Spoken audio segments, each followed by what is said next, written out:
मौनी अमावस्या क्यों मानी जाती है इतनी खास? सुनिए पौराणिक कथा।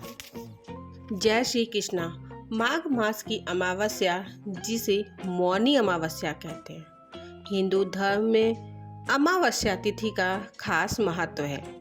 खासकर माघ मास की अमावस्या, जिसे मौनी अमावस्या भी कहते हैं। इसका महत्व तो शास्त्रों में अत्यधिक बताया गया है। मौनी शब्द का अर्थ है मौन रहना, और आध्यात्म में मौन रहने का विशेष महत्व और लाभ बताया गया है। मौनी अमावस्या का दिन अत्यंत शुभ और लाभकारी माना जाता है। यह दिन भगवान विष्णु और पितरों को समर्पित है। इस अवसर पर गंगा स्नान का व दान का विशेष महत्व है। इस दिन बड़ी संख्या में श्रद्धालु पवित्र नदियों में स्नान करने जाते हैं। पौराणिक कथा के अनुसार मौनी अमावस्या के दिन गंगा जल अमृत में बदल जाता है और मौनी अमावस्या पर संगम पर देवताओं का आगमन होता है। इसलिए इस दिन गंगा स्नान का विशेष महत्व है। हिंदू धर्म में मौनी अमावस्या को मोक्ष प्राप्ति, आत्मशुद्धि और पितरों की शांति के लिए विशेष दिन माना जाता है। इस दिन ध्यान, मौन और स्नान का विशेष महत्व है। हर साल माघ माह के कृष्ण पक्ष की अमावस्या के दिन मौनी अमावस्या मनाई जाती है। मौनी अमावस्या को लेकर एक मान्यता यह भी है कि इस दिन मनु ऋषि का जन्म हुआ था। मौनी अमावस्या की सबसे बड़ी बात है कि यह माघ कृष्ण चतुर्दशी के अगले दिन आता है। माघ कृष्ण चतुर्दशी को शिव जी का विवाह माता पार्वती से तय हुआ था और अगले दिन मुनियों और देवी देवताओं ने शिव की साधना के लिए उनकी उपासना की थी। भगवान विष्णु के देवी पार्वती के भाई बनकर उनके विवाह संबंधी कार्यक्रम में भाग लेना स्वीकार किया था। वैदिक पंचांग के अनुसार माघ महीने के कृष्ण पक्ष की अमावस्या तिथि की शुरुआत 28 जनवरी 2025 की रात 7:35 पर होगी। इसका समापन 29 जनवरी 2025 को शाम 6:05 पर होगा। ऐसे में उदया तिथि के अनुसार 29 जनवरी बुधवार के दिन ही मौनी अमावस्या मनाई जाएगी। मौनी अमावस्या महत्व और महात्म्य। इस दिन श्राद्ध तर्पण का भी महत्व है। मौनी अमावस्या पर गंगा नदी या किसी पवित्र नदी में स्नान करने से सभी पाप मिटते हैं, मोक्ष की प्राप्ति होती है। इस दिन पितरों की शांति के लिए श्राद्ध, जल तर्पण और पिंडदान के भी कार्य किए जाते हैं। मान्यता है कि इस दिन दान पुण्य के कार्यों के साथ ब्राह्मण और गरीबों को भोजन खिलाने से पितृ प्रसन्न होते हैं। ऐसा कहा जाता है कि अमावस्या के दिन पितर अपने वंशज से मिलने आते हैं। ऐसे में इस दिन श्राद्ध, तर्पण और पिंडदान के कार्यों से परिवार के सदस्यों पर पितरों का आशीर्वाद बना रहता है। मौनी अमावस्या का दिन अत्यंत शुभ और लाभकारी माना जाता है। इस दिन बड़ी संख्या में श्रद्धालु पवित्र नदियों में स्नान करने जाते हैं। मौनी अमावस्या का आध्यात्मिक महत्व। मौन रहना एक आध्यात्मिक साधना की तरह है। मौनी अमावस्या में भी मौन रहने की सलाह दी जाती है। शास्त्रों के अनुसार चंद्रमा को मन का देवता माना गया है और अमावस्या के दिन चंद्र के दर्शन नहीं होते हैं, जिसके चलते मनुष्य के मन की स्थिति बिगड़ने लगती है। इसलिए मौनी अमावस्या पर चुप रहकर या मौन धारण कर स्थिति को संभालने की कोशिश की जाती है। इस दिन मौन व्रत धारण करने से आत्मा की शुद्धि होती है और मन शांत होता है। मौन रहकर व्यक्ति ध्यान और आध्यात्मिकता की ओर अग्रसर हो सकता है। मौनी अमावस्या ध्यान, योग और साधना के लिए सबसे उत्तम दिन माना गया है। माना जाता है कि इस दिन ध्यान और भक्ति से भगवान विष्णु और शिव की कृपा प्राप्त होती है। इसके अलावा मौनी अमावस्या पितरों को प्रसन्न करने और उनकी आत्मा की शांति के लिए भी अर्पित है। इस दिन तर्पण, पिंडदान और अन्नदान से पितरों की कृपा प्राप्त होती है। गंगा स्नान का महत्व। मौनी अमावस्या पर पितरों का तर्पण और पिंडदान भी किया जाता है। इस दिन गंगा स्नान का बहुत महत्व होता है। मौनी अमावस्या के दिन सूर्योदय से पहले ही गंगा में डुबकी लगाने का विधान है। मौनी अमावस्या पर किया गया गंगा स्नान अमृत स्नान के बराबर माना जाता है। मानता है कि मौनी अमावस्या पर जो भी गंगा स्नान करता है उसे अमृत स्नान के समान फल मिलता है। ऐसे में आइए जानते हैं कि मौनी अमावस्या के दिन गंगा स्नान का इतना महत्व क्यों है और इसके पीछे की कहानी क्या है। गंगा स्नान का समुद्र मंथन से संबंध है। हिंदू धर्म में गंगा स्नान बहुत पावन माना गया है। मान्यताओं के अनुसार गंगा में स्नान करने से व्यक्ति के बड़े से बड़े पाप धुल जाते हैं। पौराणिक कथाओं के अनुसार गंगा स्नान की पवित्रता का संबंध समुद्र मंथन से बताया जाता है। समुद्र मंथन के समय जब भगवान धन्वंतरी अमृत कलश लेकर निकले थे, तब इसे लेकर देवताओं और असुरों में विवाद हो गया था। अमृत कलश की छीना झपटी होने लगी थी। इसी दौरान कलश की कुछ बूंदें प्रयागराज, हरिद्वार, उज्जैन और नासिक में गिर गई थीं। इन जगहों पर बहने वाली नदियों का जल अमृत गिरने से पवित्र हो गया।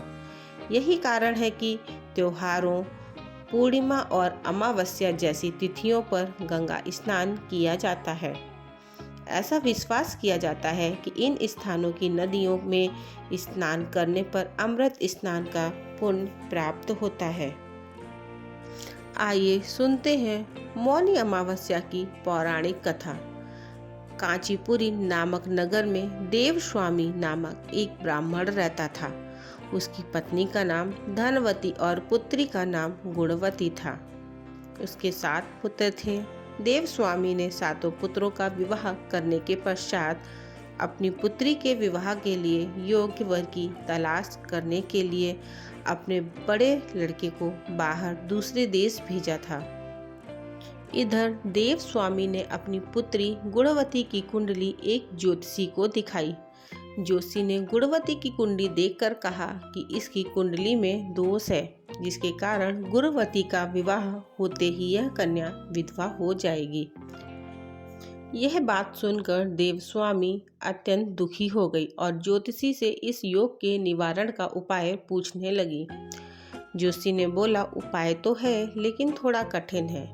देवस्वामिनी बोली, कोई भी उपाय हो हम जरूर करेंगे। तब ज्योतिषी ने उपाय बताया कि इस योग का निवारण सिंहल द्वीप पर है। वहाँ एक सोमा नामक धोबिन रहती है। सिंहल द्वीप पर रहने वाली सोमा नामक धोबिन को घर बुलाकर उसकी पूजा करने से ही संभव होगा। यह सुनकर देवस्वामी ने अपने सबसे छोटे लड़के के साथ अपनी पुत्री को सोमा धोबिन को घर लाने के उद्देश्य से सिंघल द्वीप जाने के लिए रवाना किया। वे दोनों वहां जाने के लिए सुबह ही निकल गए। जब वे दोनों समुद्र तट पर पहुंचे तो वहां उनको दूसरी तरफ जाने के लिए कुछ भी नहीं दिखाई दिया। समुद्र काफी बड़ा और गहरा था। दोनों को तैरना भी नहीं आता था और वहां कोई नाव भी नहीं थी। वे दोनों समुद्र पार करने का उपाय सोचने लगे, लेकिन उन्हें कोई उपाय नहीं सूझ रहा था। थक हार कर दोनों भाई बहन भूखे प्यासे एक वट वृक्ष की छाया में उदास होकर बैठ गए। उस वृक्ष के तने की एक खोह में एक गेंद अपने बच्चों के साथ रहता था। उस दिन उस खोह में केवल गिद्ध के बच्चे थे। वे दिन भर इन दोनों को परेशान होते हुए देख रहे थे।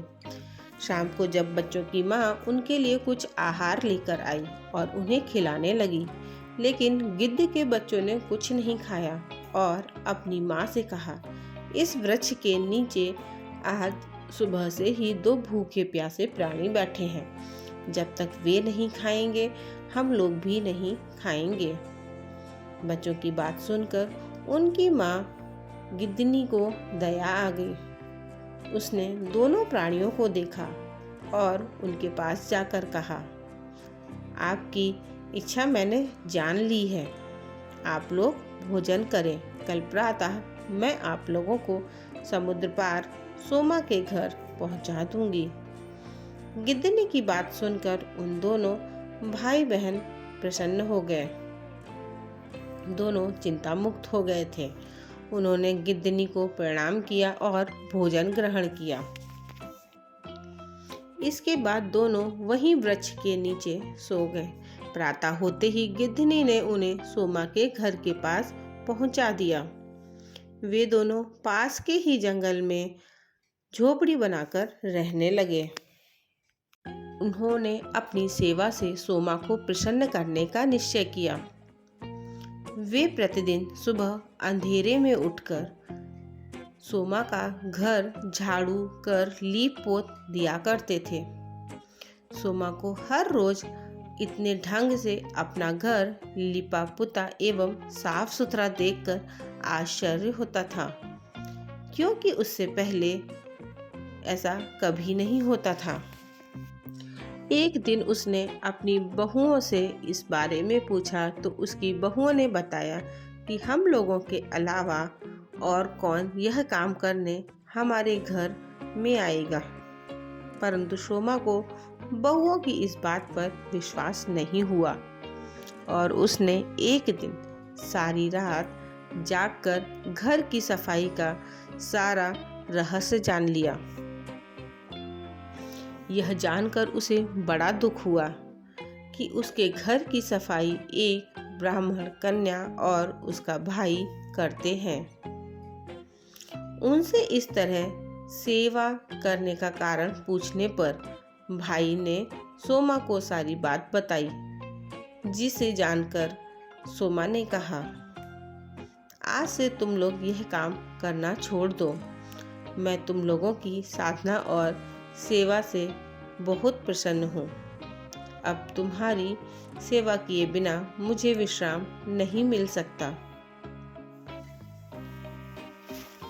सोमा उनके आग्रह पर दोनों के साथ घर जाने को तैयार हो गई।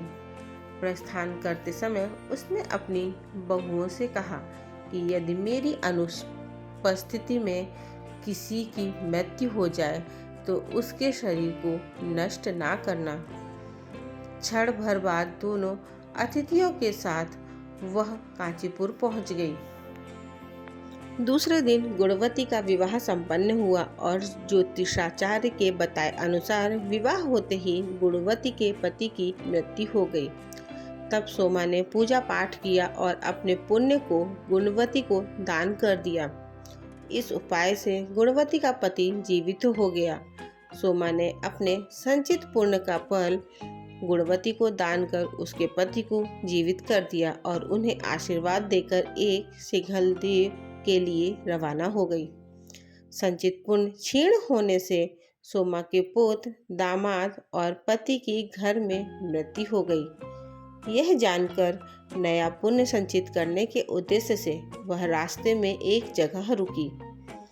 नदी के किनारे पर स्थित एक पीपल के वृक्ष की छाया में भगवान विष्णु का पूजन किया और पीपल के वृक्ष की 108 परिक्रमाएं की।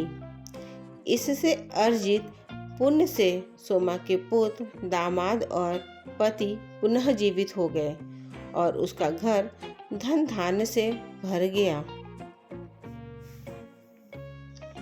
इस प्रकार निष्काम भाव से सेवा करने का उत्तम फल सोमा को प्राप्त हुआ।